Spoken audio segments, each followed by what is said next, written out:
Hi brothers and sisters, welcome to this new video. Apologies, காலையில் பிரிமார் கட்டுப்பட்டு போட முடியல. காரணம் ஏற்கனவே உங்களுக்கு தெரிஞ்சது தான். என்னுடைய ஃபேமிலியில் சில இழப்புகள் ஏற்பட்டதுனால அதை பற்றி டிஸ்கஷன், அப்புறம் வந்து சில பிரச்சனைகள் சால்வ் பண்ணுறது, இப்படி நைட்டில் தூக்கம் கூட கொஞ்சம் கம்மி. ஸோ போட முடியல. இனிமேல் தொடர்ந்து வரும். கிட்டத்தட்ட எல்லா இது முடிந்தது. சரி, அதுக்கு முன்னாடி நிஃப்டி வந்து மண்டே இறங்குவதற்கு சில காரணங்கள் இருக்குது. இறங்கலாம், கண்டிப்பாக இறங்கணுன்னு இல்லை, அதை நம்ம லாஸ்ட்டாக பார்ப்போம் டெக்னிக்கலாக. இன்னைக்கு முக்கியமான விஷயங்கள் இருக்குது, அதுவும் அந்த விஷயத்தில் நம்ம இன்க்ளூட் பண்ணிக்கணும். அதாவது ஃபெட் சேர்மன் ஸ்பீச் இருக்குது, ரேட் கட் பற்றி அவர் சொல்லாமல் இருந்தாருண்டா அதுவும் அந்த காரணத்தில் நம்ம எடுத்துக்கலாம். அது லாஸ்ட்டாக அது சொல்ல முடியாது, மறந்துடலாம்.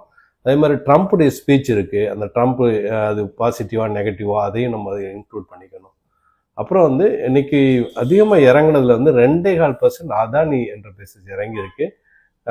அதே மாதிரி HDFC பேங்க் வந்து 1.5% இறங்கியிருக்கு. பேங்கிங் செக்டர் ஒஸ்ட் பெர்ஃபார்மன்ஸ் இன்னைக்கு. இந்தியா விக்ஸ் 3% அப் ஆகி 11.7 இருக்குது. ஃபியர் கொஞ்சம் அதிகமாகிட்டு இருக்குன்னு நம்ம புரிஞ்சுக்கலாம். அதே மாதிரி ஐஎன்ஆரும் வீக் ஆகிட்டே இருக்குது. இப்போ 87.52 இருக்குது. சரி, டெலகிராமில் ஜாயின் பண்ணாதவங்க ஜாயின் பண்ணிக்கோங்க. இதில் கூட நான் டெலகிராம் காமிக்கிறேன். சில ஃபேக் ஐடியும் இருக்கும், அதில் போய் ஜாயின் பண்ணி நம்ம ஏமாந்துட வேணாம். ஏன்னு சொன்னால் நம்ம வந்து யாருக்கிட்டையும் எதுவும் காசு கேட்குறதில்ல. நீங்கள் சர்ச் பண்ணும்போது NSE 360 போட்டிங்கன்னா இந்த மாதிரி ஃபேக் கூட வரும், அதில் ஜாயின் பண்ணிட வேணாம். இந்த பாருங்கள், இதில் பே பண்ணுங்கள், உங்களோட டீட்டெயில் கேட்குறது, ப்ரோமோ பிளான், இன்வெஸ்ட் பிளான் இப்படிலாம் இருக்குது. இதில் எல்லாம் ஜாயின் பண்ணிட வேணாம். நீங்கள் லிங்க்கை பயன்படுத்தி பண்ணுங்கள். அப்படி இல்லாட்டி NSE 360/SecondKRன்னு போட்டு இந்த மாதிரி என்னுடைய வீடியோஸ்லாம் நான் இது பண்ணியிருப்பேன், அதை பார்த்தாலே தெரியும். அதை பார்த்து ஜாயின் பண்ணிங்க, சரியா? சரி, காலையில் டெலகிராமில் கேப் டவுன் சொல்லிட்டு போட்டிருந்தேன். கிஃப்ட் நிஃப்டி டவுனில் இது பண்ணதுனால இப்போ சார்ட்டுக்கு போயிடலாம். நேற்றைய லோ, நேற்றைய க்ளோஸ் வந்து 5 மினிட்ஸ் மாற்றிடுறேன், 25.83. இன்றைய ஓப்பன் வந்து 25,064, 21 பாயிண்ட்ஸ் கேப் டவுனு. 9.4க்கு ஒரு ஹையை கிரியேட் பண்ணிச்சு, 25,084. அதுதான் இன்றைய ஹை கூட. 11.4க்கு 2 மணி நேரத்தில் 24,909, 180 பாயிண்ட்ஸ் டவுன். மலமண்டு இது பார்த்தீங்கன்னா தெரியும், கட கட கட கட கட கட கீழே இறங்கிடுச்சு. அதுக்கப்புறமா 1 மணி நேரத்தில் 12.4க்கு 24,959, 50 பாயிண்ட்ஸ் மேலே அப்பாச்சு. அப்புறம் 1 மணி நேரத்தில் 1:05க்கு 24,912, 50 பாயிண்ட்ஸ் டவுன் ஆச்சு. அப்புறமா 1:30 மணிக்கு அரை மணி நேரத்தில் 24,952, 50 பாயிண்ட்ஸ் அப்பாச்சு. கடைசியில் 3:30 மணிக்கு ஒரு 80 பாயிண்ட்ஸ் டவுனில் 24,870 முடிஞ்சுது. இந்த டே கண்டில் மாத்திர 4 நாள் மார்க்கெட் மேலே ஏறினது ஒரே நாள்லேயே எரேஸ் ஆகி இந்த கேப்பில் வந்து நிற்குது. இந்த கேப்பை ஃபில் பண்ணுமாங்கிற ஒரு ஐயம் இருக்கிறது. திங்கக்கிழமை அது நமக்கு தெரிய வரும். இன்னைக்கு open 25,064, high 25,084, low 24,859, close 24,870, 230 points red candle போட்டிருக்கு. 213 பாயிண்ட்ஸ் டவுனு, 0.85% டவுனு. இன்னைக்கு கிரீன் வந்து 8 கேண்டும், ரெட் 43 கேண்டில்ஸும். சப்போர்ட் அகைன் 24,800ங்கிறது குயிக் சப்போர்ட்டு.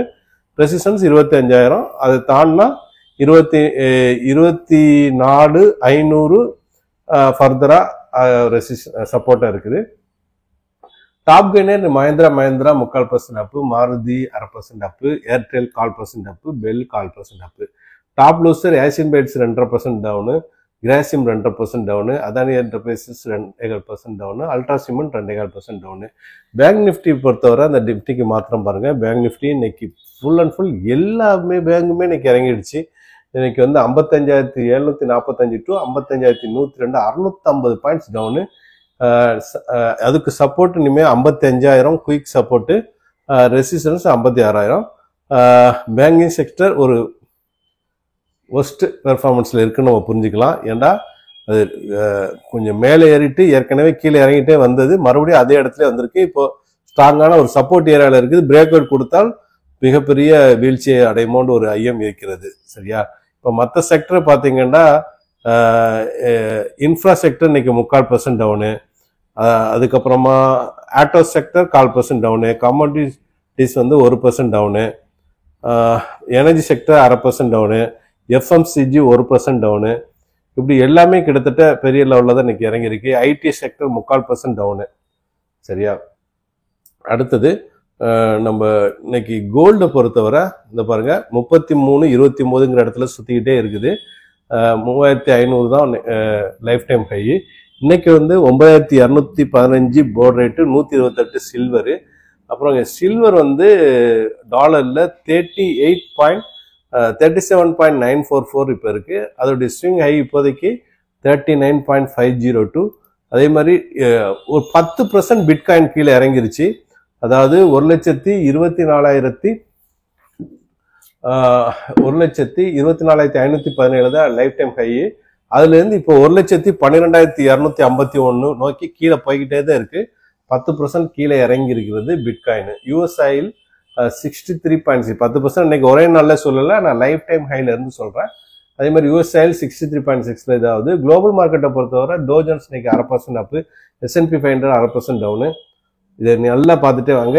அப் டவுன் மாறி மாறி இருக்கும். அதே மாதிரி Nasdaq 0.5% down. Europe market FTSE flat, CSE Italy 0.5% up, DX Germany 0.25% up, Asian market Japan இன்னைக்கு ஃபிளாட்டு, சிங்கப்பூர் ஸ்டேட் டைம்ஸ் 0.5% அப்பு, ஹாங்காங் ஹாங்ஸஸ் 3/4% up, Taiwan 3/4% down, Korea Kospi 3/4% up, SCT composite 3/4% up, Jakarta Indonesia 0.5% down, Shanghai China 1.5% up. இப்படி up and down தான் இருந்துட்டு இருக்கு. அப்புறம் இன்னைக்கு முக்கியமான ஈவெண்ட்ஸ், யூரோப்புடைய GDP இருக்கு, இந்தியாவுடைய ஃபாரெக்ஸ் ரிசர்வ்ஸ் இருக்கு டேட்டா, அப்புறம் ஃபெட் சேர்மன் ஸ்பீச், ட்ரம்புடைய ஸ்பீச் இருக்கு முக்கியமா. அப்புறம் FID ஆக்டிவிட்டி நேற்று மட்டும் கொஞ்சம் வாங்கிட்டாங்க, எல்லாருமே போட்டாங்க வாங்கியிருக்காங்க அப்படின்னு சொல்லிட்டு ஒரு 1241 கோடி தான் வாங்கியிருக்காங்க. முன்னாடி உள்ள டேட்டாலாம் பார்த்தீங்கன்னா 5000, 3000, 2000, 4000 அப்படி விட்டுருந்துங்க. ஒரு 1000 கோடி 550 கோடி வாங்கினா மட்டும் அவங்க திரும்பிட்டாங்க, நம்ம முடிவுக்கு வர முடியாது. வரும் நாட்களையும் நம்ம பார்க்கணும். வாங்க ஆரம்பிச்சிட்டாங்க, FIC திரும்பி பை பண்ணாங்கன்னு மகிழ்ச்சி தான். ஆனால் வாங்க மாட்டாங்கிறது தான் பண கஷ்டம். சரியா? ஏன்னா இன்வெஸ்டர்ஸுக்கு அவங்களும் சேர்ந்து சப்போர்ட் பண்ணாதான் மார்க்கெட் மேலும் ஏறும். இப்போதைக்கு ஏற்கனவே இப்போ கிட்டத்தட்ட பல லட்சம் கோடிகள் வெளியே எடுத்துட்டாங்க. போன மாசத்துல கிட்டத்தட்ட ஒரு 47,000, இந்த தடவை 24,128 கோடி வித்து இருக்காங்க. ரைட்டா? இப்போ ஆப்ஷன் செயின் பத்தி அதை வச்சுட்டு நம்ம எப்படி தெரிஞ்சுக்கணும்னு ஒரு பதில் கேட்டிருந்தாரு. அது வந்து ஒரு காம்ப்ளிகேட்டடான விஷயம். இப்போதைக்கு ஆப்ஷன் செயின்ல பாத்தீங்கன்னா 25,000, 24,000. ஏன்னா டாட்டா ஓப்பன் இன்ட்ரெஸ்ட் வந்து ஒன்று சொல்லும், லைவ் மார்க்கெட்ல மாற்றல் வந்துடும். ஒரு குறிப்பிட்ட அளவுக்கு நம்ம தெரிஞ்சுக்கலாம், அவ்வளவுதான். சப்போர்ட்ல வந்து 25,000, 24,000 ரெண்டுலயும் 1 லட்சம் ஓப்பன் இன்ட்ரெஸ்ட் இருக்கு. ரெசிஸ்டன்ஸ் சைட் பாத்தீங்கன்னா 24,900 25,000, 25,100, 25,200, 25,300, 25,400, 25,500 எல்லாமே 1 லட்சத்துக்கு மேல ஓப்பன் இன்ட்ரெஸ்ட் இருக்குது. ரெசிஸ்டன்ஸ் அதிகமா இருக்குது. அதே மாதிரி 25,000ல 2,40,000 அதிகபட்சமான ஓப்பன் இன்ட்ரெஸ்ட் இருக்கிறது. சரியா? சில நியூஸ் பார்த்துட்டு நம்ம இதுக்கு வந்துடலாம். 55 million US visa holder under review Hindustan டைம்ல வந்திருக்கு. இது வந்து அமெரிக்காவில் இந்தியர்களுக்கு ஒரு பேட் நியூஸ் நம்ம சொல்லலாம். அதே மாதிரி Iran and European urgent nuclear deal, இது வந்து finance express, print, Telangana today இதுல எல்லாம் வந்திருக்குது. இது நல்லா உன்னிப்பா வாட்ச் பண்ண வேண்டியிருக்கும். ஏன்டா இதுவும் ஒரு காரணம் இருக்கலாம். மண்டே மார்க்கெட்டுக்கு இது ஒரு காரணம். ஏன்டா ஈரான் ஒரு கொஞ்சம் கொஞ்சமாக பிரச்சனை முத்திட்டு இருக்கு. Iran newest missile sent shock wave to Iran and US, times of இந்தியாவில் வந்திருக்கு. அதே மாதிரி Iran unveils its first advance gas turbine, அது வந்து டிவி பிரேக்ஸ்ல வந்திருக்கு. அதே மாதிரி Iran holds large scale military drills, test gives fires range of cruise missiles, இது WIONல வந்திருக்குது. சரியா? அப்புறம் Israel says free hostage and end war அப்படின்னு சொல்லியிருக்காப்ல. அது எவ்வளவு தூரத்துக்குன்னு பார்ப்போம். அதே மாதிரி யூரோப்பியன் யூனியன் அண்ட் 20 நேஷன்ஸ் வந்து ஆப்போஸ் பண்றாங்க இஸ்ரேலுடைய E1 செட்டில்மெண்ட் பிளானை. ஏன்னா அவங்க வந்து காசா சிட்டியவே இது பண்றதுக்கு ஃப்ரீ பண்றா அப்படின்ட்டு அது ஏதோ ஒரு பிளான் சொல்றாங்க. அது எல்லாமே ஆப்போஸ் பண்றாங்கன்னு புரிஞ்சுக்கலாம். அதே மாதிரி UN வந்து டிக்ளேர்ஸ் ஃபுல் ப்ளோன் ஃபெமைன் இன் காசான்னு சொல்றாங்க, அல்ஜசீரால வந்துருக்கு. அதே மாதிரி சிவிலியன் டெத் ரேட் வந்து 83% இருக்கிறதாக இஸ்ரேல் மிலிட்டரியுடைய டாட்டாவே சொல்றதாக தி கார்டியன்ல வந்திருக்கு. சரி, இப்போ வந்து நம்ம இதுக்கு வந்துடலாம். மார்க்கெட் எதனால வரலாம்னு சொன்னா, ஃபர்ஸ்ட் வந்து நீங்க இதுல பாத்தீங்கன்னா அல்ஜசீரால ஒரு இது வந்திருக்கு. ரிலையன்ஸ் இண்டஸ்ட்ரீஸ் அதிகமாக இந்த ரஷ்யாவுடைய ஆயில் வாங்குறதுனால பெனிஃபிட் பண்ணுறாங்கன்னு சொல்லிட்டு ஒரு ஆர்டிக்கிள் வந்திருக்கு. இது வந்து பிரச்சனை முத்திட்டே போகுது. பாருங்க, behind India's massive Russian oil imports Asia's richest man's அப்படின்னு சொல்லிட்டு இது ஒரு ஆர்டிக்கிள் வந்திருக்கு. இதை நீங்கள் படித்து பாருங்கள். ரெண்டாவது வந்து இதில் அந்த ரிலையன்ஸுடைய நீங்கள் சார்ட்டை கூட நான் காமிக்கிறேன். இப்போ இந்த பாருங்க, இந்த பிரச்சனைனால பாருங்க, மேலே 1551 இருந்தது, 1350 மலை கீழே இறங்கி இந்த இடத்துல டான்ஸ் ஆகிட்டு இருக்கு. இது வந்து இன்னும் எவ்வளோ தூரத்துக்கு இறங்குமா ஏறுமாங்கிறது ஒரு கேள்விக்குறி. மேலே இருந்து கீழே ஒரு 200 பாயிண்ட் கிட்டத்தட்ட இறங்கிட்டு இப்போ ஒரு 50 பாயிண்ட் ஏறி இருக்கு.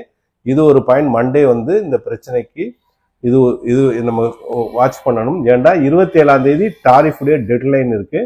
25% சாங்ஷன் அந்த பெனால்ட்டி போடுறதுக்கு. அதே மாதிரி இந்த வீக்லி எக்ஸ்பீரியடைய இது வந்து ஃபைனலைஸ் பண்ணுவாங்களா, ஃபர்தராக ஏதாவது நியூஸ் வருமா, அந்த பிரச்சனையும் இருக்குது. அது அந்த நியூஸும் சாட்டர்டே சண்டே மண்டேல வர வேண்டியிருக்கு. அதுவும் மார்க்கெட்டை கீழே கொண்டு போகலாம். அதே மாதிரி எஃப்ஐசி இன்னைக்கு டேட்டா வரும், எவ்வளோ விற்றுருக்காங்கன்னு. அவங்க அதிகபட்சமாக விற்கிறதை தொடர்ந்தால் கண்டிப்பாக மார்க்கெட் கீழே போகும். சரியா?